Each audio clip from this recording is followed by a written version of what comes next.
I should probably get started. If you want to unmute yourself to ask a question or what have you, go for it. It's just a button up at the top right that you can turn on. And you're, of course, also welcome to use the text chat, which you can do with the button up at the top left. Now, I see a lot of people kind of congregating at the back here, which is great, but I'm going to be presenting sort of up here. So you're welcome to move a little bit closer just to give yourself a view of the things that you see up at the front here, a quick little presentation. And then I'm going to give kind of a whirlwind tour of Frame, and then I encourage any of you to ask me some questions. There's nothing in the world I really love talking about more than Frame. A newcomer came in, and I'm going to mute you. Oh, they muted themselves on top of it. All right, very good. Those in the back, just a quick note, you can move around with the arrow keys on your keyboard, and you can look around by clicking and dragging. That video thing, Gabe, is so cool that you have it next to your avatar. That's really cool. Yes, this was an innovation by one of our teammates. It's called Avatar Cam, and you can actually turn it on yourselves if you want. There's a button at the top right. If you open up that sidebar, you'll see a little toggle for avatar. Oh, you can make a human avatar. Yep. Okay, I'm going to just dive in so we can talk about Frame here, and so you can all learn about it. And it's very cool because we're meeting in Frame, which is, of course, the best way to really get a taste of what this is here. Looks like I've been dragging my presentation around, so I'm going to move it back to the wall, and I'm going to lock it in position so that I don't accidentally grab it. So welcome to Frame. First off, kind of just what is Frame? At the simplest level, Frame is a website, right? It's just framevr.io. Those of you that might be moving through the slides, please avoid doing that. It's easy to click through them just with the arrow buttons on the right or the left, but if you could just let me control those, that'd be great. Frame works wherever most websites work, so desktop, mobile, or even VR headsets. So it's really kind of a cross-platform tool that is meant to just be very easy for people to get into, right? Many of you, this might be your first time in Frame. You were able to click a link, click the connect button, and now we're all in here connected together, which is pretty exciting stuff. So why Frame, and what can you do in Frame? Frame started as a bit of an experimental project within Virbela, almost sort of a labs effort. Think about kind of a lab as a place where you do tinkerings and exploration. So it's been an experimental project kind of incubated within Virbela that has gotten, I think, so good is my hope that we're actually now, we've launched a beta. We launched this live as a beta product in January, and I'll tell you about our progress there. Now, what can you do in Frame? So at a fundamental level, you can quickly come together with other people inside of a 3D space. No download, no install. If someone can't hear, if you move closer to me, you'll hear me a little bit louder. The audio is spatialized, so just a quick tip, you're welcome to come in a little bit closer. Now, other things that you can do in Frame get really interesting. So we try to make it easy for people to bring in a wide range of content. Okay, so I've brought in this PDF. Right, I've brought in this image, EXPCON. I've brought in this 3D model from my computer. This is actually an upcoming Frame environment. This is a 3D model of a little lounge space, and I'm going to scale it up here. Living on the wild side, this might cause some of your computers to crash out, but I'm just going to scale it up, and you can see that we can kind of check out a 3D model. This could be of a house or whatever it might be. But you can bring these kinds of things into Frame as well. This is just a drag and drop type thing. Now I'm going to shrink the model back down and move it back over here. You can also bring in 360-degree photos and expand them for everyone. So I'm going to click this, and you'll see that now we're in a 360-degree photo, and you can look all the way around this, right? Click and drag with your mouse. Look around. And this I'm going to mute someone else who is not muted. I'm going to mute you both. This is another powerful way to kind of immerse people inside of a space. We have teachers who do virtual field trip type things. We have some agents who do real estate type tours. There's a lot you can do inside of Frame. So beyond just making it easy, I'm going to mute a few people. We try to make it easy for people to look at lots of different kinds of stuff. 3D models, 360 photos, PDFs. If you look at my video up here, I'm just bringing this video kind of front and center, and you can see I'm just doing this with drag and drop. I'm literally just moving stuff around the frame in real time, right? So I'm going to play this video, and it'll play for everyone. Everything is synchronized. We're not messing with embedded web browser or anything, which would be, there are pros and cons to that to be able to bring YouTube in. But we let you import your own videos, and that gives us a little bit more control over the playback. So I can pause it. It'll pause for everyone. It's just guaranteed to be synchronized. This concept, by the way, is showing off where Frame might evolve in 2021, which is this kind of giving people this idea to interact with it in this top-down way. So you don't need to be in full 3D. You can have this kind of top-down view, and you can see people and just click in to be able to participate in a chat. But I mostly just wanted to show off the video playback functionality. I'm going to bring that back down. You see I'm just scaling that down kind of in real time. Okay, there we go. Let me move on to my presentation here. So that's kind of what you can do in Frame, right? You can bring lots of kinds of stuff, and you can talk about it with other people. So how does Frame sort of fit into Rebella? In some ways, Frame is kind of a testing ground for new features and ideas that very well might end up making their way into Rebella. But we also do think that Frame actually might just have some legs on its own as a product.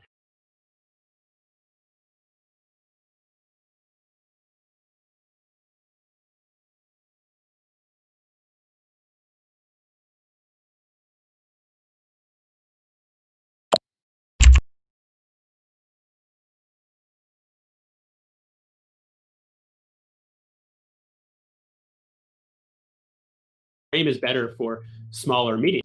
Now, when Frame launched, it could only support 8 people at once. As you can see now, we've solidly got 21 people in here. And in a few months, Frame will support probably 75 or 100 people at once. But whereas overall, where Rebella is really good at scale, Rebella is a little bit better for smaller meetings, and meetings specifically where you're going to be interacting with a wide range of content. Frame is also good for people who just have hard requirements around being able to work on devices like Chromebooks or tablets or VR headsets. Frame just runs on those devices. Now on mobile, you have to be a little bit careful because it's got to be a pretty recent piece of hardware. You can't be rocking Frame on an iPhone 6, let's say. But if you've got a recent iPhone or a recent Android phone or a VR headset, recent iPad, then you're good to go. So Frame is free right now in beta, but we're going to be launching pricing for it in January. Okay, how has the beta gone? Since launch? Someone else's microphone here. So good. I'm going to mute someone else's microphone here. Someone else just came in. Okay, cool. So we have had 10,000 people sign up, close to 10,000 people sign up to try Frame as beta signups. We feel very good about this number, especially given that we haven't invested really any money yet in marketing Frame.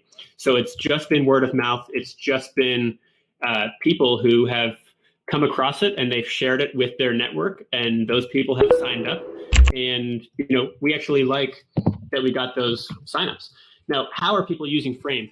So at this point, it's a bit of a range. We have a lot of people, a lot of our power users are teachers who use it for distance learning classes. Some people use it as sales showrooms.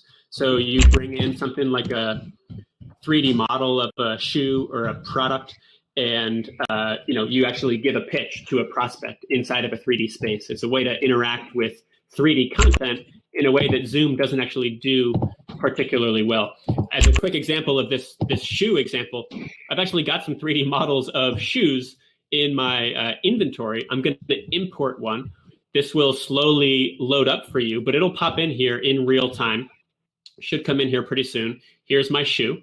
I'm going to scale it up. And you can see this is actually a pretty powerful way to showcase stuff. You could imagine people setting up like little stores, people presenting like industrial big equipment where it's hard to get a sense of scale unless you actually can see it in the context of a space. I just removed the shoe, but there it was for a second. We have some people that use it for meetings. We've got remote teams that use it for remote work. And we've got people that use Frame for marketing. They'll create branded spaces that they invite clients in to tell a story about their business. One interesting feature of Frame is that it can be multi-user. Like this is obviously a multi-user frame. But if you want to make a frame that's just single user, that is just more like a traditional website, like people hit it and they can explore it, but they're on their own, you can do that too. You can make your frame single user, which is kind of cool. Okay, I'm going to move right along here. So what's next for Frame? So as I said, we're going to be launching sort of a freemium business model in early 2021. There's going to be a robust free plan, but if you want to upgrade it, then you can pay us to upgrade it. So the fundamentals of the pricing model are kind of twofold. On the one hand, if you want to have more frames, you'll pay us. Or if you want to have frames with bigger capacity, you'll pay us. So for free, we'll give you one frame that can support maybe 6 or 8 people at once. But as soon as you want to have meetings that are this big, meetings with 30 people, 50 people, 100 people, or if you want multiple frames, then you'll have to adopt a paid plan. So we'll see how it goes. I don't think we're going to nail pricing out of the gate. It's going to be something we iterate on, but we've already heard from people they are ready to pay us money to use Frame at a higher level than what they're thinking. So someone said, what kind of numbers are we talking? We actually want Frame to be really damn affordable. So there's actually a plan that we're going to get off the ground that's just $10 a month for a frame that can support like 10 or 15 people at once compared to 8. But that scales up. If you want a frame that can support 30 or even higher, if you want like a premium enterprise frame that can support 100 users, that'll be a couple hundred. Yeah, exactly. Competitive with Zoom. And we're thinking an a la carte pricing model. If you want 10 frames, 10 big ones and 10 small ones, you can pay for it. If you want 5 big ones and 2 small ones, you pay for that instead. We'll see how it goes. We're actually going to invest some money in marketing Frame, so driving some traffic to the page that doesn't just come to it from word of mouth. We're going to be doing that. We've got buy-in recently to actually grow the Frame team. So the Frame team is still kind of small within the broader context of Verbella. We've got 4 full-timers and 4 freelancers on Frame right now, but we're going to be growing the team. Got a proposal to really try to ramp this up here in 2021 and do even more. We've got a lot planned in terms of features, and we actually improve Frame very rapidly all the time. We put out a big update last week that lets you import 360-degree videos into Frame. We've got an update coming out next week with a brand new office environment with private voice zones, with speech-to-text and auto-translation tools so that someone could be talking in Frame and it could be translated into 20 different languages in the text chat automatically in real time. It's going to be nuts. Frame is going to get really, really powerful. It's already really powerful. When I look back to where it started, I remember when I first pitched this to Glenn back in the day, and it's honestly come just quite a long way. And I'm really excited to show him and all of you and all of our users where it's going to be in another few weeks, let alone another few months. Okay, I've been sort of motor mouthing here about Frame, which as any of you can tell is something I love to do, but I want to put myself on pause for a second and just hear from any of you, any sort of questions or thoughts. Many of you are muted, so if you'd like to unmute yourself, you can use the mic button up at the top right, or you can just say your question in the text chat and I will respond to it. I see Darren in the text chat. Can a development rendering be shown, an immersive experience with clients walking the development? So absolutely. A lot of companies, first of all, before they build a property, will have a 3D visualization of it. And those can be imported into Frame just like any other 3D model, like that lounge I expanded earlier. Or they'll have 360 photos that you can import in as well. So it's possible. Getting those 360 photos or 3D models usually requires a bit of expertise or gear, but it's doable.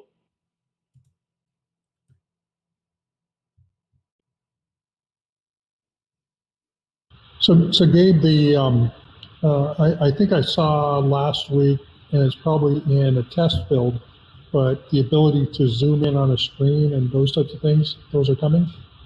Yes, I think that's actually here, Glenn. Your timing is good. So you can zoom in. Right now, we only have it on a streaming screen. I'm going to bring in a streaming screen. I just brought this in. I'm going to rotate it around. I'm going to scale it up. On streaming screens, you can bring in either a webcam or you can share your screen. And I'm going to share my camera. And if you hover over the streaming screen, you'll see a button at the top left that lets you click to zoom into it. Oh, I just closed my video feed. Is that working for you, Glenn? It is. Cool. And you can do that with a screen share as well. We've got our webcam stuff pretty good. So Zoom 2 works. We're going to add Zoom 2 to other assets so that you can zoom into PDFs or things like that. I'm glad to see Zoom 2 is working. It's a new feature. Zoom 2 gets really interesting as well when we look at this. I'm gonna delete the streaming screen just real fast now. It's just what happens when you share a screen? Does the same thing happen with a screen share? It does the same thing. Yeah, you can still zoom in. If any of you can see up here, you're welcome to draw on this, but you can draw on whiteboards, and we're going to let you zoom to on whiteboards as well, which is particularly powerful if you're in VR or if you're on an iPad with an iPad pen. Bobby asks, are you hearing choppy audio?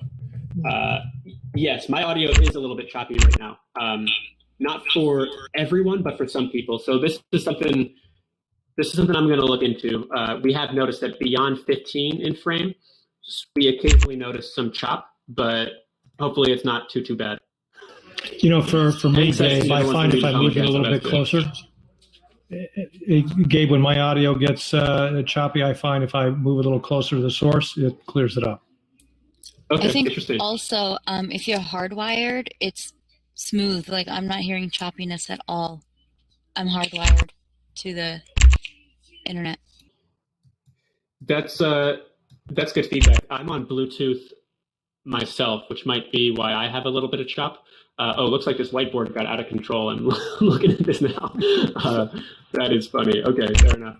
I hear somebody typing. There's keyboards, and so is somebody hearing things? I hear a person speaking in my right ear, and I'm in a hard line, and then on my left ear. So can you guys hear that? So the click might be coming from the text chat. When a new text chat comes in, it makes a little ping if you've got the text chat closed. It's up at the top left. If you leave it open, then you won't hear that sound anymore. That might be the sound you were hearing on the kind of the taps.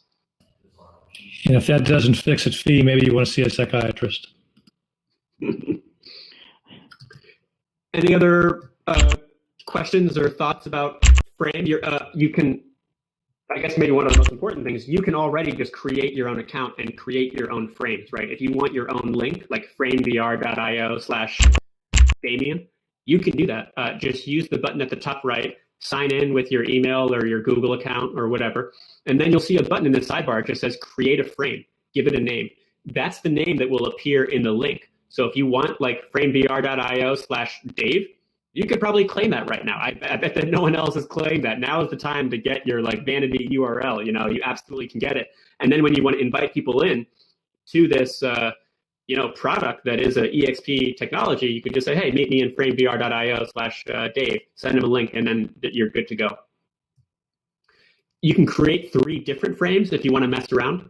This environment we're in, this Neon Hall, is just one of many environments you can pick. So we have like a little mini convention center. We have a little art gallery. We have an outdoor theater that's very cool. So you've got a few you can choose from. Hey, Gabe, my screen just went totally black. I'm not sure what I did or what happened here. It's totally black. You didn't do anything. This is a bug that we're aware of that happens sometimes in crowded scenes. If you refresh, you should be fine. This brings me to, something coming up for Frame is more scale. Right now in these crowded scenes, the browser can sometimes glitch out just because it has a hard time rendering this many avatars. We're working on a technique right now that will really help us reduce the load on the browser to render these avatars, and that's what's going to get us to achieving 50, 100 users at once. It will probably be better with video off, like I'll turn on my avatar cam, and that might make it a little smoother. But we're on the case, we're going to fix this issue. Typically, you get the black screen with your actually good to go. And get a little bit of feedback, so I'm going to mute you.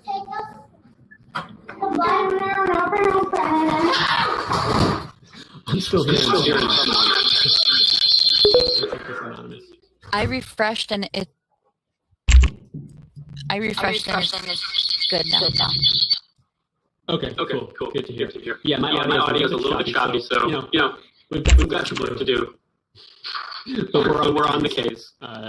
Frame's going to continue to improve and evolve. We're expecting to price soon. I had a question. Yep, the question. So hey, this is Damien. First of all, thank you for allowing us to be part of this. This is incredible. So just the simple basics, and maybe you've already gone through it. I mean, comparing it to our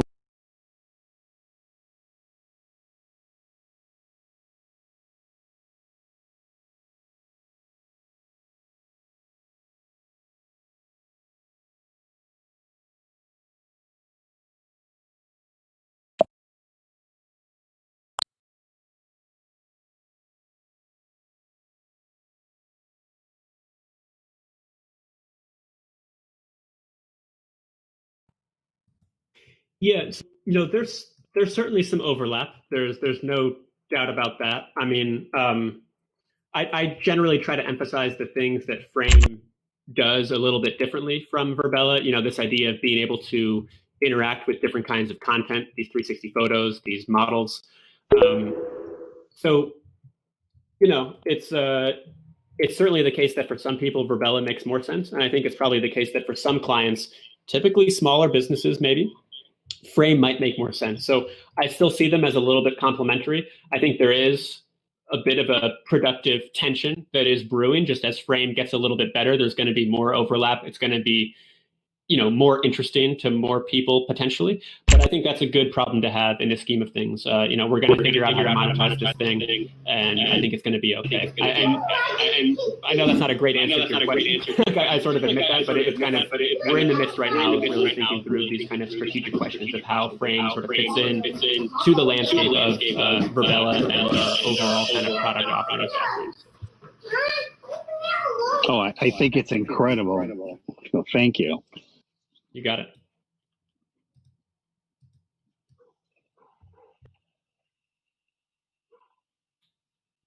See Dave typing. Yeah. I actually noticed a strange thing that when I moved to another tab, the audio choppiness went down quite a bit.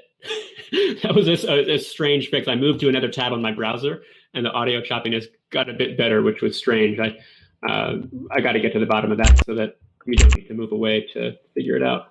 Barbara Jane had the same. Now I'm sure you have a lot of testers on this. So another question I have is what would you like us to help you with? Yeah, I think even though we do have a lot of testers, we want more. I mean, really just getting more people to know about this thing would be great. I mean, really just to the extent of even just like sharing a link about it on LinkedIn and bringing in kind of some fresh blood into the testing group would be awesome. A lot of our testers, as I said, are teachers. They're very sharey people, and a lot of my network, I've come out of the education space as teachers, and I think that shaped a lot of our early user base. So, it'd be really good, I think, just if you all could kind of help sort of get the word out. So I just discovered that if you do shift and walk, it's like our world. You run faster, you move faster. And then if you do spacebar, there's this thing at the bottom with mic laser and stuff. Can you go over that, Gabe? When doing spacebar? If you hold down shift while you're moving, you'll move very fast. If you press P, you'll pull out a laser pointer. And I'm trying to think if there are any other keyboard sort of quick tips. Not many. I think that's pretty much it. So shift M is mic, and I see now it looks like a neon laser show in here, which is just fine. It suits the environment, which already is kind of a neon show.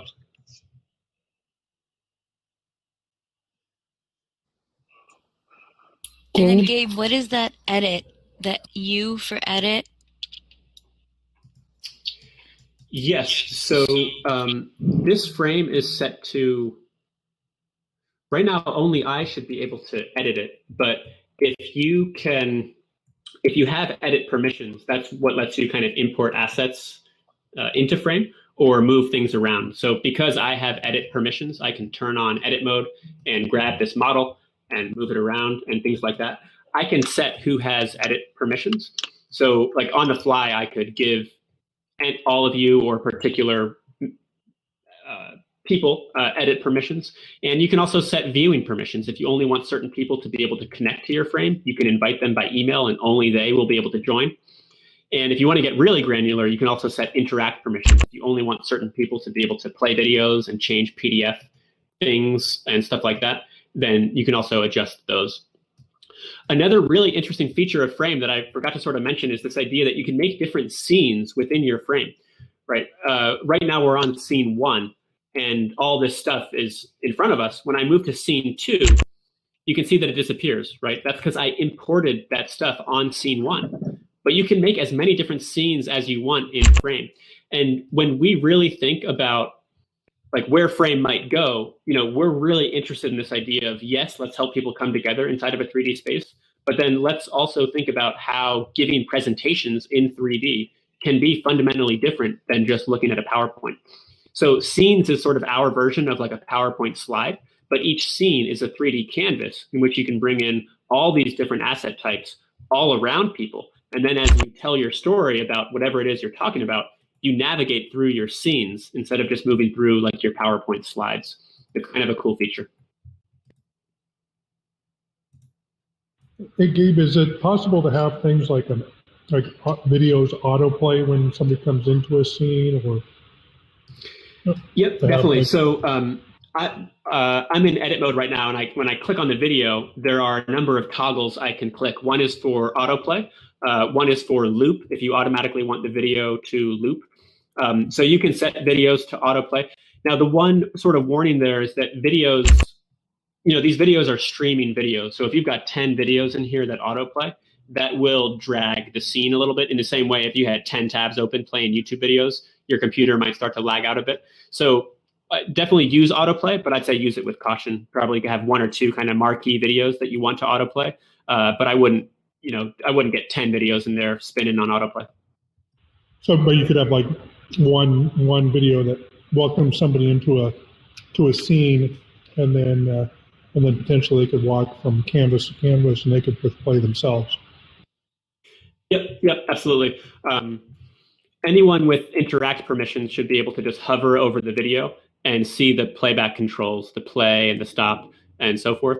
So yeah, I like that idea, kind of having one that just plays automatically, but somewhere you bring an image that says, hey, walk around, hover over the videos to play them and kind of let them do it as they will.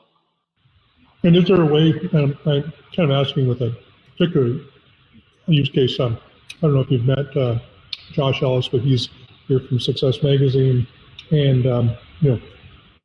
thinking about like in the personal development space, could you do something like walk into a frame, have somebody introduce what to do in that frame, and then that video would sort of disappear from the screen, and now they could just walk around and then play different canvases in. Yeah. Hi, Gabe. This is Josh. Oh, hey, Josh. Well, I was going to say, I mean, we could imagine being able to pop up a frame from a page in the magazine, that sort of thing. Oh, yep.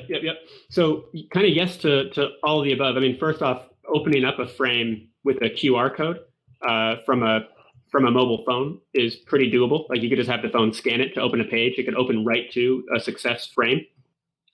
And then setting up the frame so that certain automated things happen is certainly on our roadmap. We're already working, Glenn, on a feature I know you requested before, kind of a doorbell where someone could be checking it out on their own. But then if they want to talk to someone, they could click an image and kind of notify someone with a text or an email.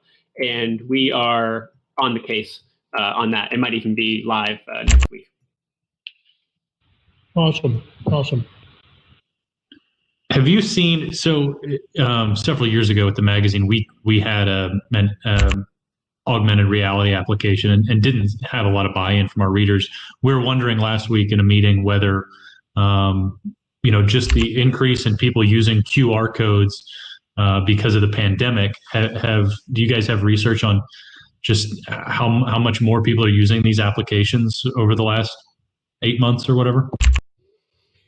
Yeah, we do. A lot of the research, admittedly, kind of comes from Verbella itself, which, as many of you know, has experienced really tremendous growth. So Verbella, in some ways, is reflective of the industry at large. The virtual event space is booming. There's a small segment of that space that's kind of 3D, like in the way that Frame and Verbella is, and our competitors. And that space has been booming as well. Not as big as the Zooms of the world, but we're riding the same train. A lot of the apps that are in our category, Frame, Verbella, these other tools like Engage, they've all seen pretty dramatic increases in usage. So, the time is right for tools like Frame. That's great to hear.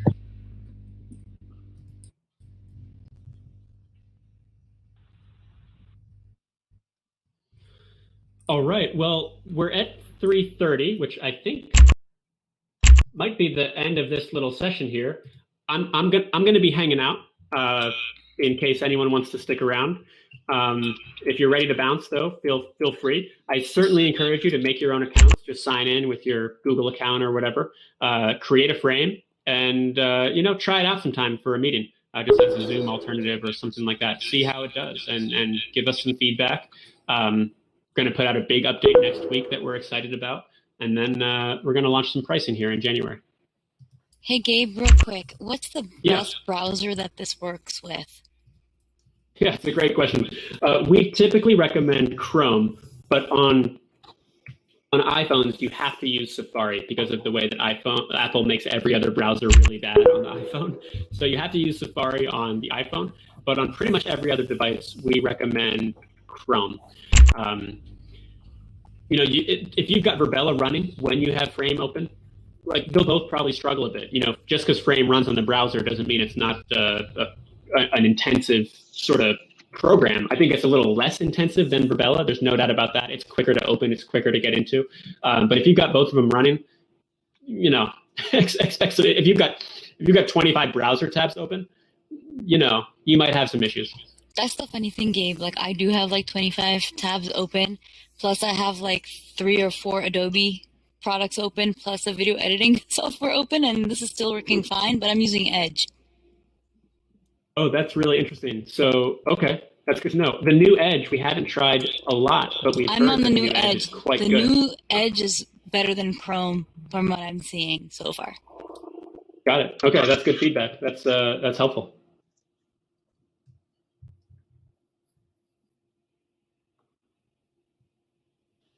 How long do we have access to this environment? The people here right now. It's not going anywhere. It's going to be here. I'm going to keep this live. I'm going to be in and out, but this environment's going to be around for as long as we want it. I mean, I didn't have any plans to get rid of it. So if you want to invite someone in, you're welcome to. If you'd rather create your own frame to invite them in there for more privacy, you're welcome to. But I'm not going to take this space down. When we're so we create our own frame, and when we're in here, are there any tutorials, or is it just kind of just start clicking around and experimenting? And it's a great question, Julie. So when you first create a frame, there is a tutorial that runs that gives you the basic rundown of how to do different things and where different things are. But if you want to dive in a little bit further, I'm putting a link in the text chat. It's just learn.framevr.io. And if you scroll down in that page, you'll see 30 videos that are quick little tutorials on every aspect of Frame that there is under the sun. So that's a great resource for just diving in to learn about Frame. You'll also see at the top of that page, there's a link to our online community. That's a Discord server that we have. That's just a chat room. And it's actually a really good place to go, not just for quick support if you need it, but also to get a read on how people are using Frame. We have a whole community of users that are on there, and they share ideas, and they talk about their problems and what they love about it. So it's a good place to kind of see what's going on a bit with our users. Hey, Gabe, I have another question. Can you save the chat? So you can store the chat history, which means that it will come up again next time you enter the frame, but you can't export the text chat right now as like a text file. Got it.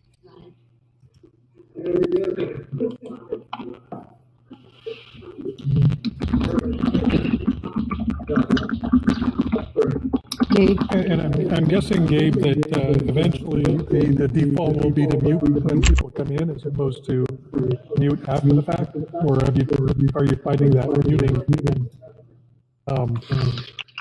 after the fact?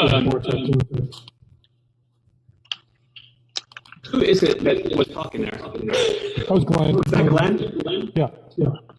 Okay, Glenn, my audio is getting a little bit fuzzy on me. I think because my wireless headphones here might be running out of battery. So Yeah, I'm gonna. Can you hear me better now? I do hear you a little bit better now. So what I was saying, if you can hear me, is can you set it up so people are muted when they come in as opposed to muting after the fact? Yes, you can. So this is a frame level setting that you can set. You can set mics off by default or on by default. Cool. And then, Gabe, is there something that you can do, I guess, when you're